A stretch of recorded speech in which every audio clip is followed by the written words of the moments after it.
So hello everyone.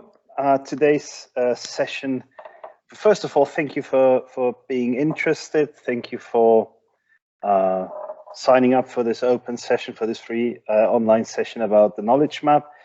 We from the psych mapping community, we try to reach out and get to people and inform you of what we're doing. So thank you for being interested. The idea of today's session is that I'm going to give a short presentation trying to introduce the knowledge map as a theoretical framework, but also the practical implications. Towards the end, I'm going to speak very briefly about the psych mapping, which is the applied tool, which is linked to KnowledgeMap. And at the end, we have time for your questions and for your comments.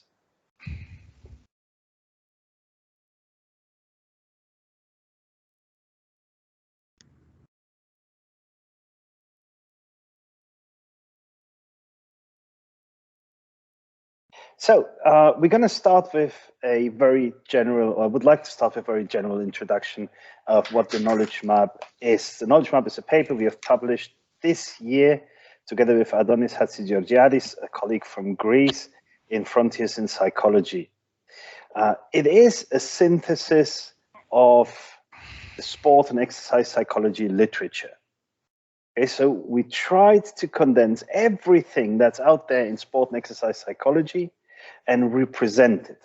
We tried really on a very basic level. What we try to do is define sport and exercise psychology, not based on what we believe it is or what we think it is, but on what has been studied in the past 40, 50 years. As I said, what I'm going to present today, I'm going to present it as in first person, but I've not done this alone.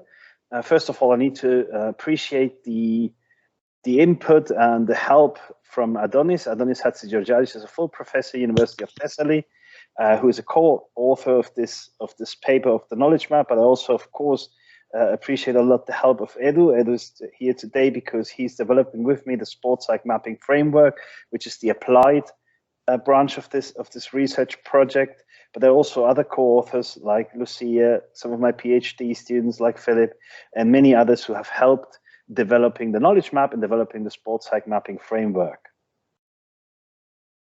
So just to get an idea, what I'm presenting you today has been elaborated over the past years. The idea, or let's say the doubts that led me to create the knowledge map started years and years ago, maybe as far as when I started working as a sports psychologist, or when I started teaching sports psychology. A lot of people asked me what sport and exercise psychology is, and I gave them kind of a textbook answer. I told them something like, sport and exercise psychology is the application of psychology knowledge to sport and exercise contexts. That's basically the definition you can find in the American Psychological Association, which of course, it's a nice definition, but it doesn't say anything. Because I mean, yes, of course, it's psychology in sport and exercise. That's what the name is. Just moving around words doesn't really define it. So what we thought then, or what I started to think, is I have to read a lot. I have to read a lot to know what is in that scientific area or applied work area that's sport and exercise psychology. So over the past years, I've started reading, and I would say that the idea of the knowledge map started really developing in 2019.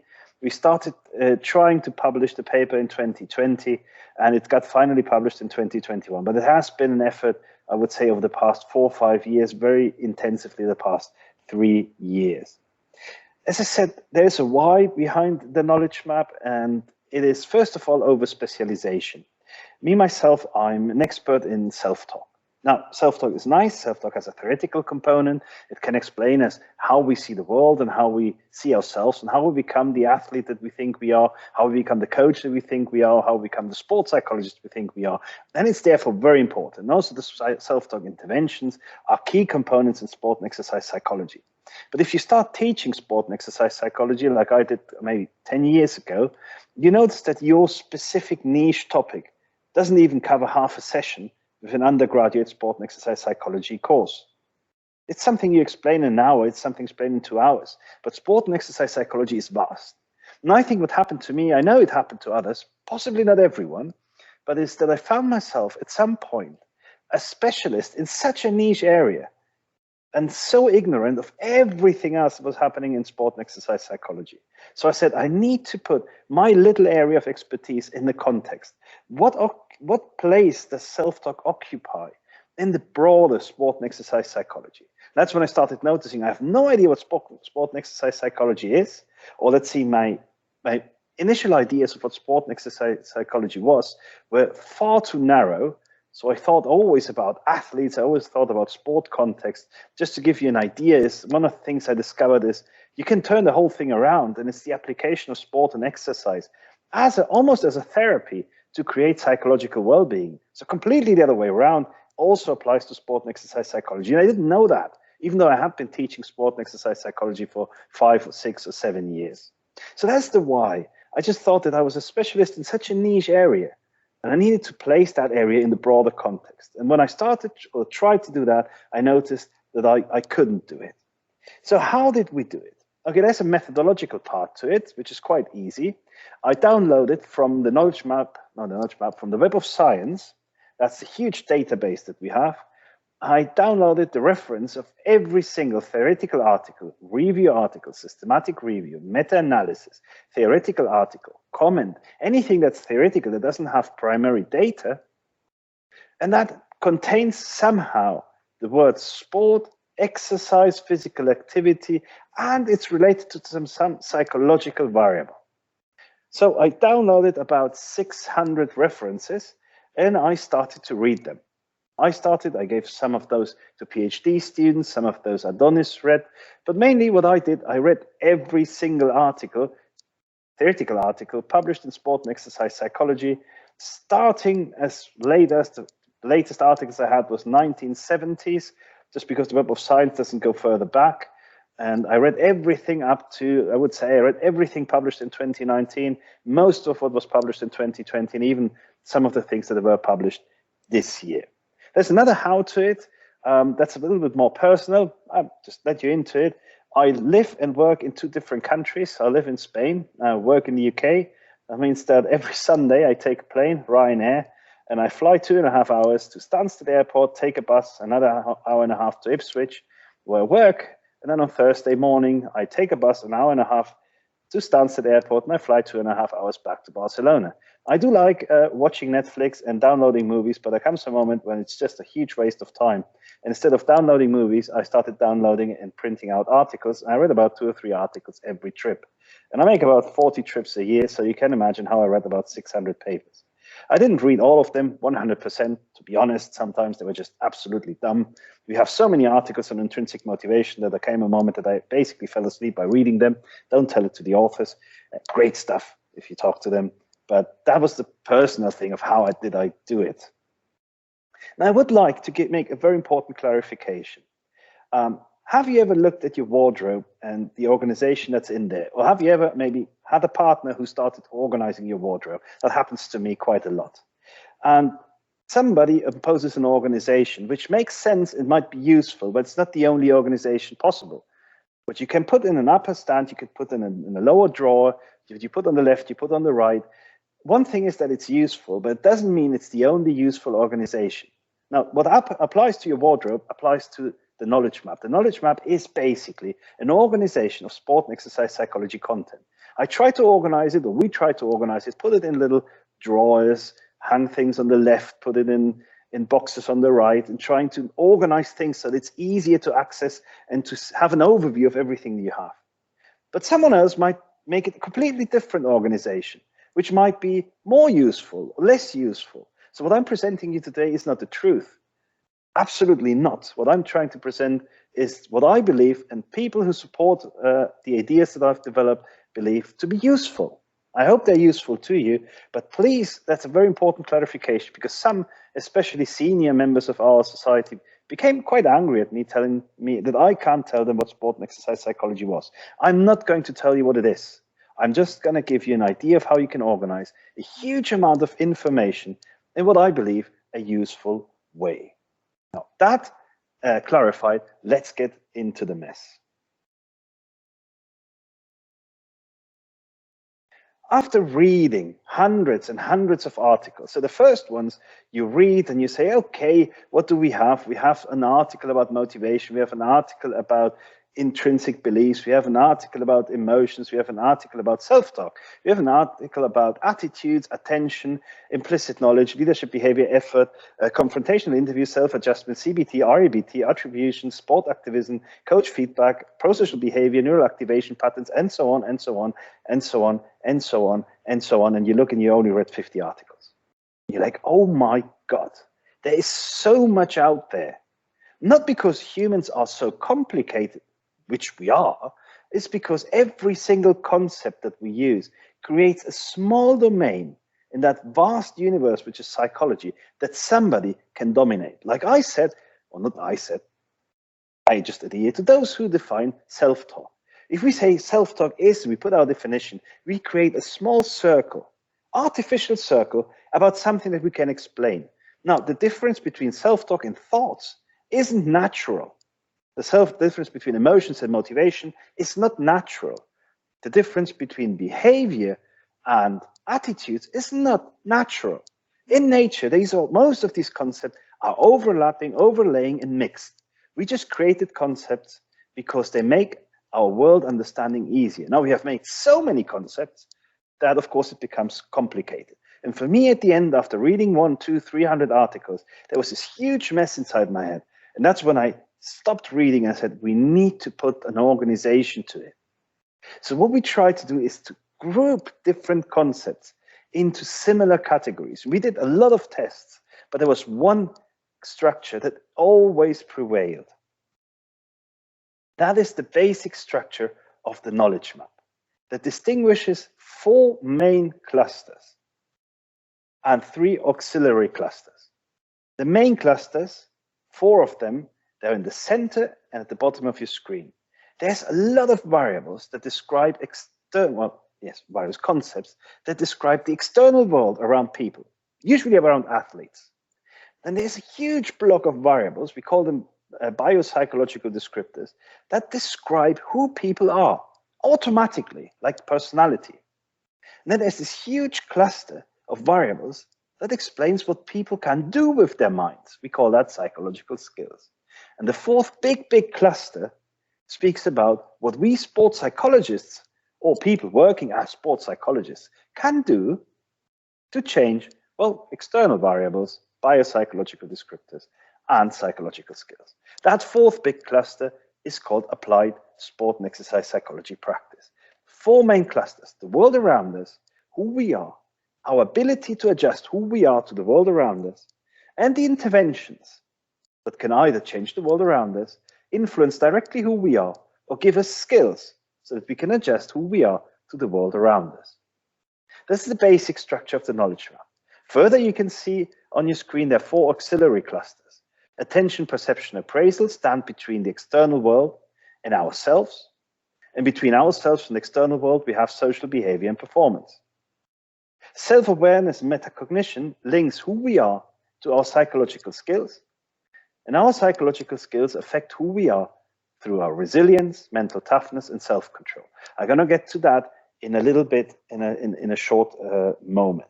First, before I explain you this, the knowledge map as it is here, what I'm going to do is I'm going to go into the big clusters and try to give you a bit more of an understanding how we organize things. So now we have 4 big wardrobes in our big room. Now we're going to open each one of them and see how we organize things inside of them. Let's start with external variables. So there's a huge amount of concepts. They're so different, like parents, athletes' parents, the temperature, the score in a game, or monetary compensation for winning. All those are external variables. Now, of course, they're completely different. So we structure them in 4 blocks. The first block, possibly the coldest block from a psychological perspective, are physical conditions and objects. So, for example, the facilities you do sports at, the food that's at your disposal, the equipment you have, the comfort of your bed where you sleep in, the distance between your house and your sporting environment, nearby green spaces where you can go for a walk and rest, the presence of equipment at your home for relaxation or recovery. All those are physical conditions. Even where you are in the world, are you in a high place? Are you low at the sea level? Are you in a cold place? Are you in a warm place? Is it summer? Is it winter? Is it wet? Is it rainy? Or is it sunny? All those are physical conditions and objects that influence athletes or whoever we want to analyze within the sport and exercise psychology context. A bit more psychological, if you want, I would rather call it sociological, are organizational influences. Organizational influences have a social component, but they're not made by one person specifically, but by the culture we live in. So culture is one of these organizational influences. It depends a lot if you're, for example, in a Western culture, an Eastern culture, if you're in an African culture, if you, wherever you are, that has an influence. The democracy within a sports team is an organizational influence. Contracts, the quality of the contracts you have is an organizational influence.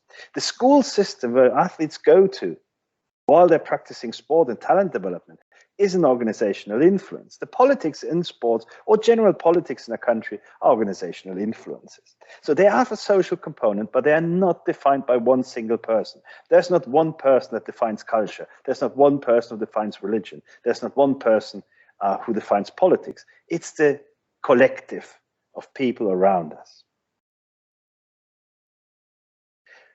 The third block is social influences. These social influences now, we really talk about people who have names, surnames, people that we know, or people that we expect to know, people that we admire, or people that we see on television, people that we actually meet in person, even people that we have met in the past and they're no longer alive or they're not longer in our lives.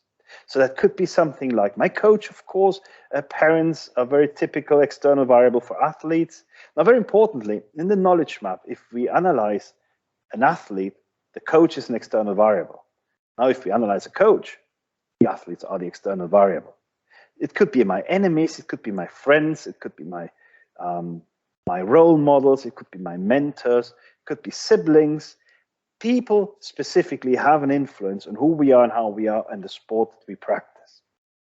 Now, the fourth block is huge. It's absolutely massive area with variables. I won't get into substructures, but it's about tasks and competitions, what we do, and more specifically, how we compete.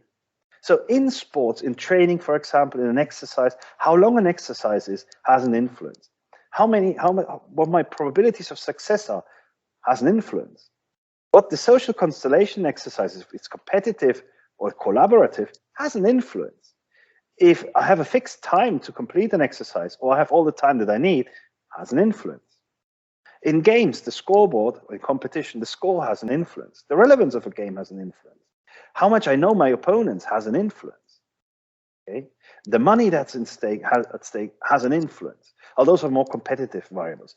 Another area here is it's not only what we do in sports and how we compete in sports that affects sport people, their performance and their engagement and so on. It's also what we do outside of sports. So in tasks and competitions, you could also find homework for those kids who go to school and do sport, or work for those who have to go to work and do sports. So these are four main areas that a little bit better organize what is influencing the external world around athletes. So you can say that in external variables, people are influenced by where they are, in what social context they are, who they're with, and what they're doing.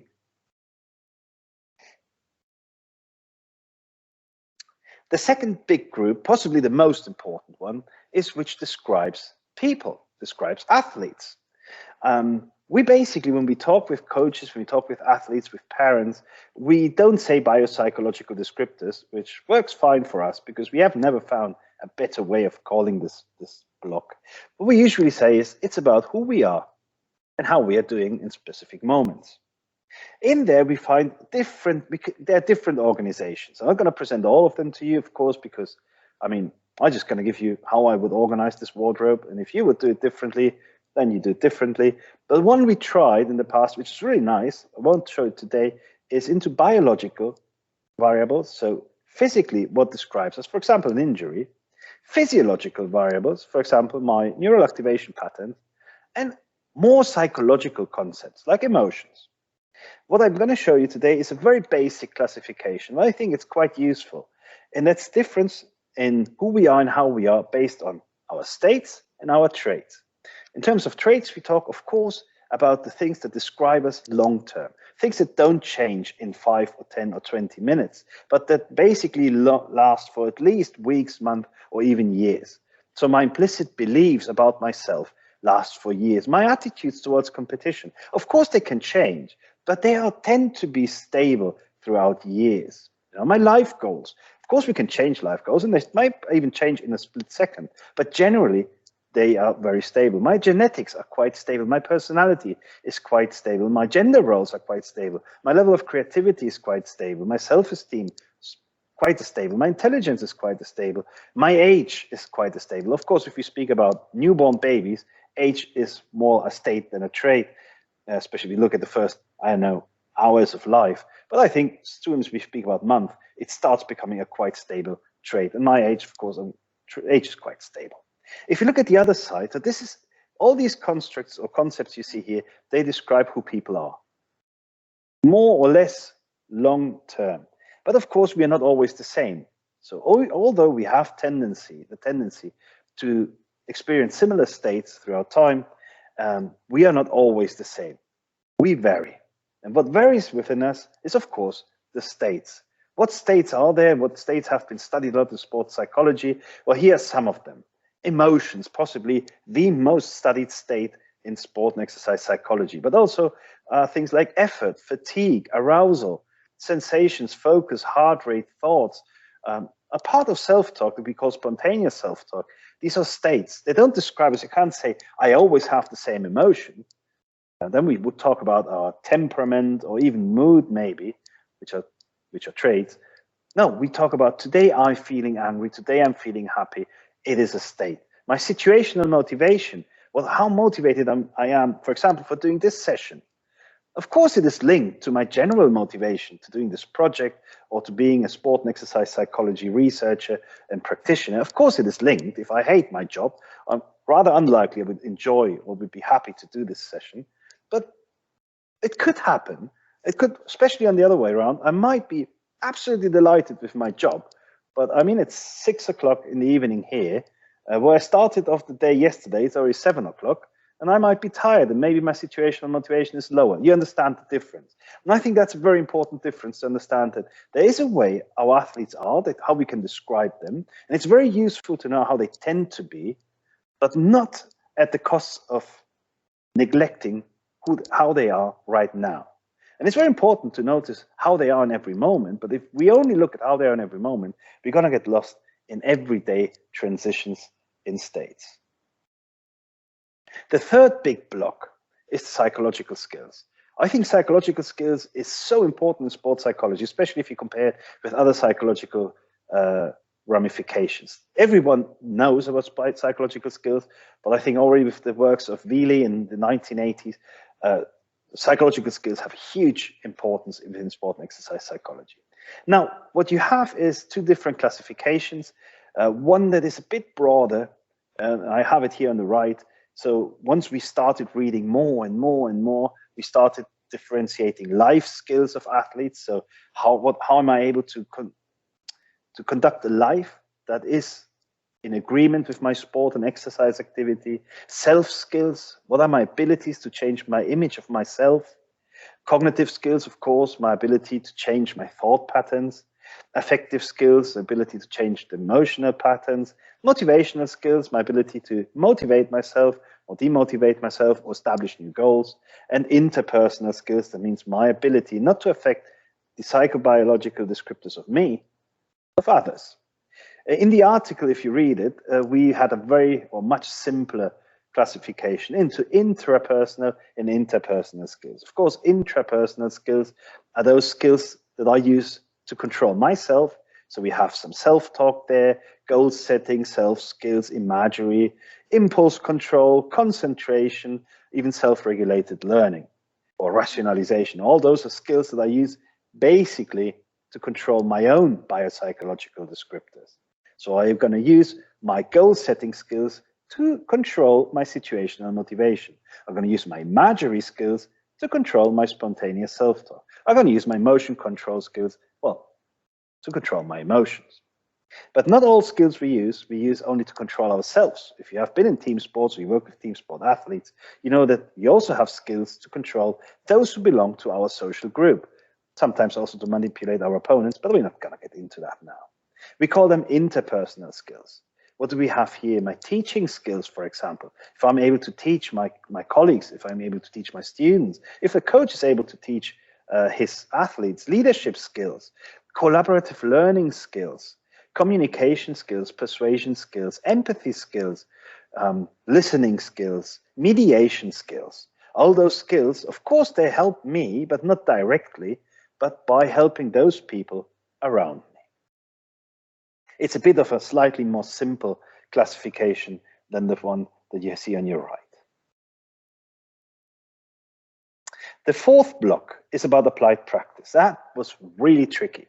Why? Because that is meta science, that's meta sports psychology. That's sports psychologists doing research about sports psychologists. So we try to figure out all that we know and all that is important about applied practice. And we created 3 main groups within applied practice. And I'm going to add a 4th one because, you know, you keep reading and you keep learning and stuff. So the first group that I'm going to explain to you is the very, very basic actions we have studied of sports psychologists and that we applied sports psychologists use to have an effect on the people we work with. We call them strategic actions. They're not interventions themselves. You can't even really teach them. It's just specific things we do so that our work is more effective. For example, building rapport. Somebody asks you how you build rapport with an athlete. I mean, you can give some tips, but everyone is going to do it their own way. But still, it's very important that you build rapport. Or modeling, you know, being a model for your athletes.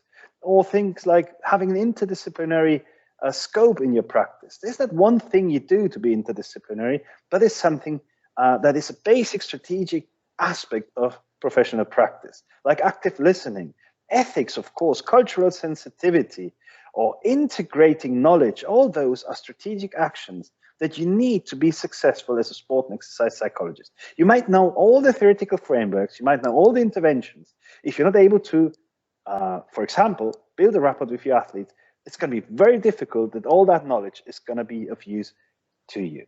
Now, if you have your strategic actions and you can build up those relationships with the athletes and everyone around, then you will probably use your interventions. A lot of research, of course, is focused on interventions. Some interventions are very, very specific, like biofeedback training, a goal-setting intervention. Some are a bit broader, like RBT or psychological skills training, stress inoculation, cognitive behavior therapy.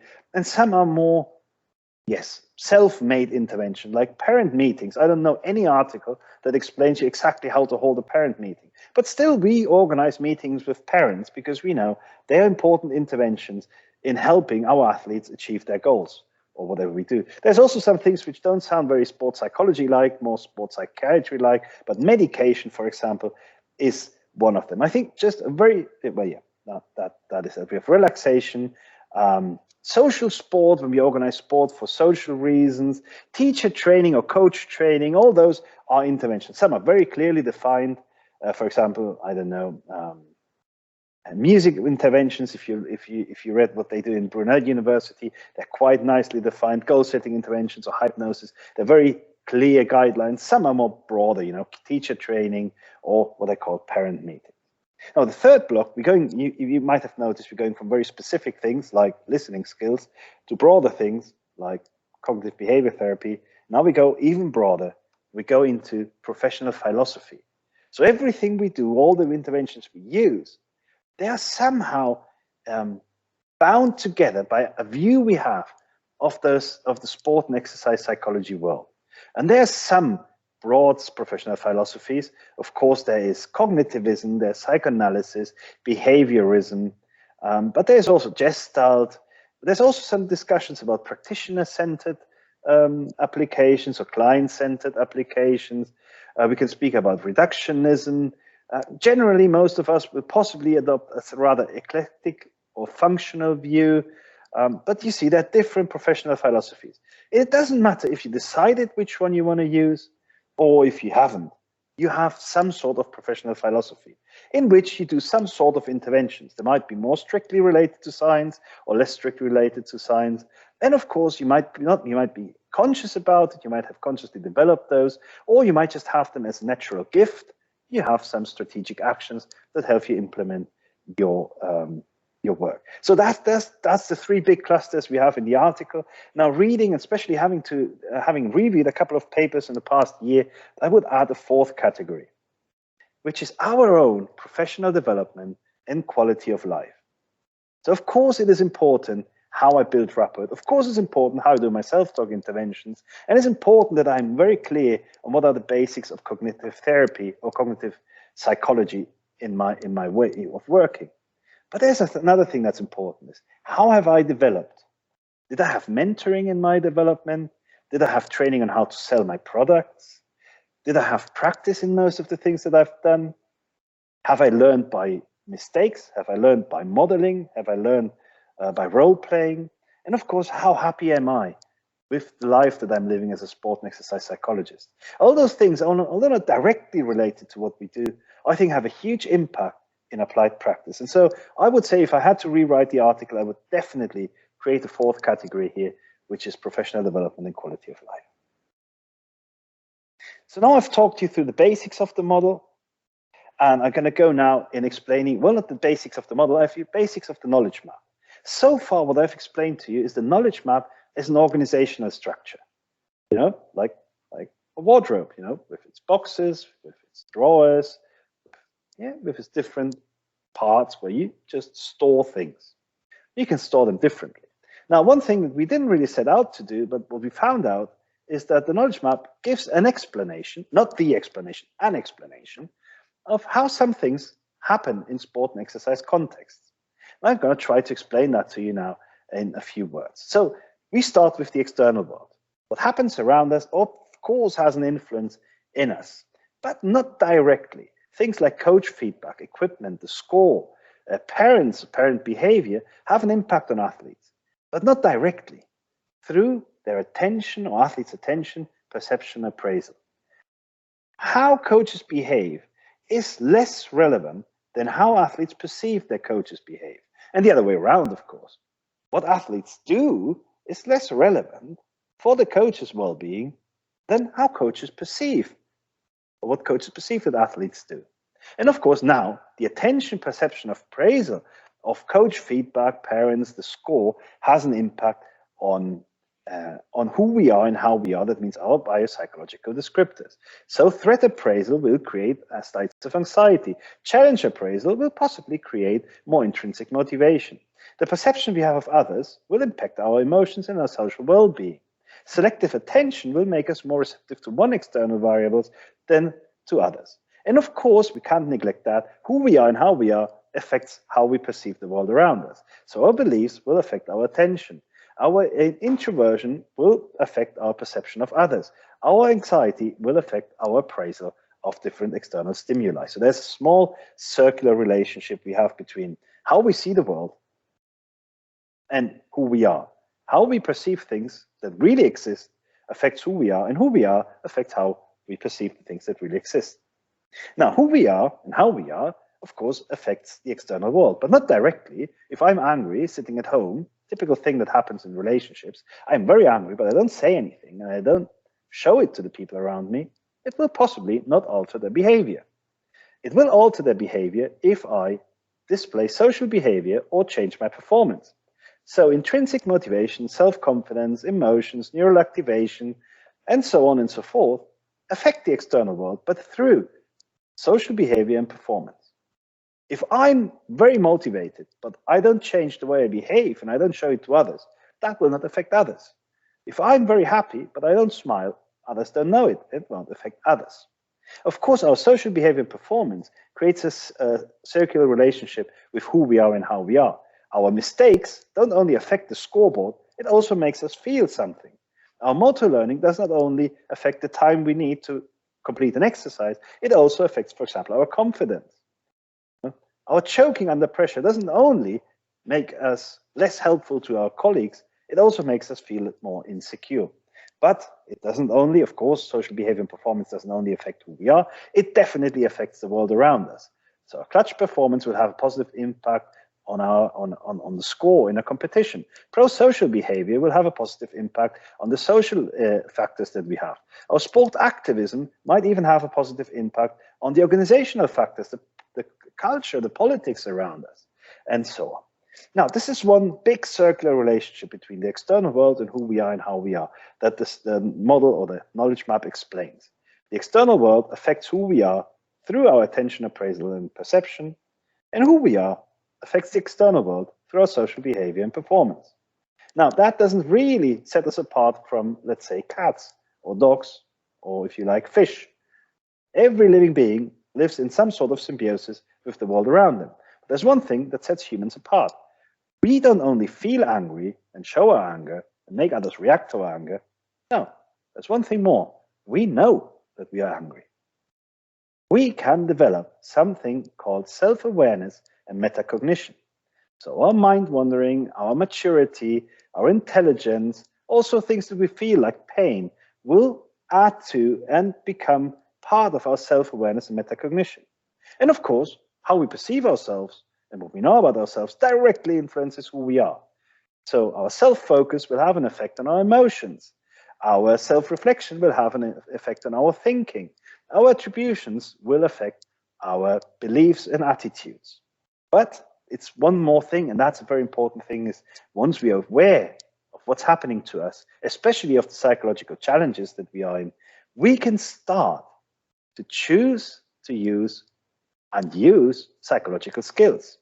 So our self-awareness and metacognition leads us for things like change-oriented coping, psychological skills selection, metacognitive knowledge, avoidance orientation. All those basically define which psychological skills we're going to use. And of course, now, once we use those skills, the next question is, how well have we developed those skills? Are my emotion control skills strong, or are my emotion control skills weak? Is my avoidance skills of conflict strong, or my avoidance skills of conflicts weak? And the strength of our psychological skills will affect definitely a couple of concepts that we call resilience, mental toughness, or self-control. The higher executive functioning I have, probably the greater self-control I can exert. The better self-skills I have, the more mentally tough I'm going to be. And the better affective skills that I have, the easier it is for me to respond resiliently to a difficult situation. And of course, resilience, mental toughness, and self-control through things like self-acceptance, physical resistance, inhibitory control affects especially my states, but also my traits. However, now, I don't want to complicate that too much. Resilience is not only a question, or mental toughness, not only a question of my psychological skills, it's also a question of who I am. For example, neurotic people who have a greater emotional response will find it more difficult to have enough psychological skills to exert mental toughness than people who are rational by disposition and have less emotional outbursts and need less psychological skills to be mentally tough. Now you see a quite complicated network, but I hope it's a bit more organized. And now the only thing that's missing in the knowledge map of sport and exercise psychology is applied sport and exercise psychology practice, which we can use, for example, to change external variables through dual career support, behaviorism, that means changing contingencies, policy change in youth sport, or just simply coach workshops to teach coaches, for example, more supportive behavior. We can use applied sport and exercise psychology practice also to change people directly. For example, REBT and CBT change thoughts and beliefs. Socratic questioning makes people think differently. And music, very simple, can change the emotions you feel. Sometimes, and it's very simple, giving somebody a hug or telling somebody that I believe in you can change the self-confidence. And the third part of the interventions, possibly the ones that I like best, but again, that's everyone's choice, they're aimed at developing psychological skills, neurofeedback training, for example, or something like confrontational interviews, something like goal-directed self-talk training, something like imagery training.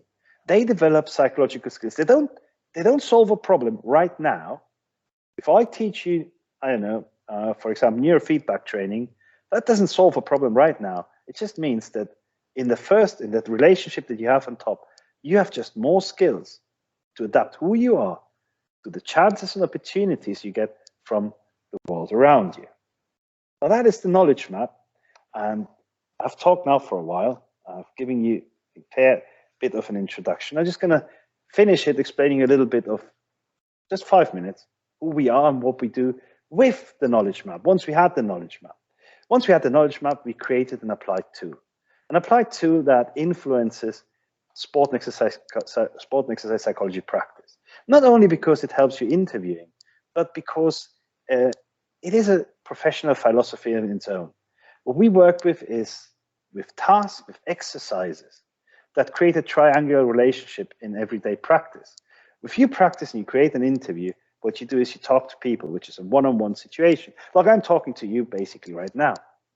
What we did with the knowledge map in creating sport psych mapping specifically is create tools and tasks and exercises that I can help my clients engage with. And all that, of course, then leads us to what we try to create, Edu and I, also with the help of Adonis and other colleagues, the psych mapping community. And that's why we reach out. That's why we do these sessions, because we want to invite you and want to encourage you to take steps and become part of our psych mapping community. If you want to learn more about the community, we have, just last week we started, we're still very happy about it, our psych mapping webpage. Of course, to become part of the community, and not that I'm wanting to sell you things, but the way to become part is doing the introductory course to sport psych mapping. We do offer a 2-day course in the interview procedures with a lot of practice, up to 8 hours of practice, where it's a very clear goal. We want people, we do the sessions, it's online, Saturday and Sunday. We want them to be ready to use and charge for sport psych mapping on Monday. That is our big goal, and that's what we're trying to do to get psych mapping out there. Sport psych mapping itself is an interview framework, but then it has so many different applications, from an intervention technique that creates metacognitive knowledge in athletes to a team building exercise when applied with sport teams. Now, what I've done today, and I'm just going to leave it here, this is an open session. This is something we offer. We don't offer it openly. If you work at a university, if you work in a sport club, if you have a master program, if you're teaching, we do offer these 1-hour sessions for free because we really want to get the word out. It's not that we earn any money with it. It's not that we do it because gives us anything more than because we actually believe in what we do. So I'm going to finish this main part of the session by hoping that the organization we found in the knowledge map, specifically because I haven't talked to you very much about sport psych mapping, which is the applied framework, but that organization, I hope that it's at least a bit useful to you. But I'm also interested if you have doubts, if you have comments, and hearing them either today in this session, if you're here live, or by your comments, feedback, emails, or posts on YouTube if you have seen the recording of today's session.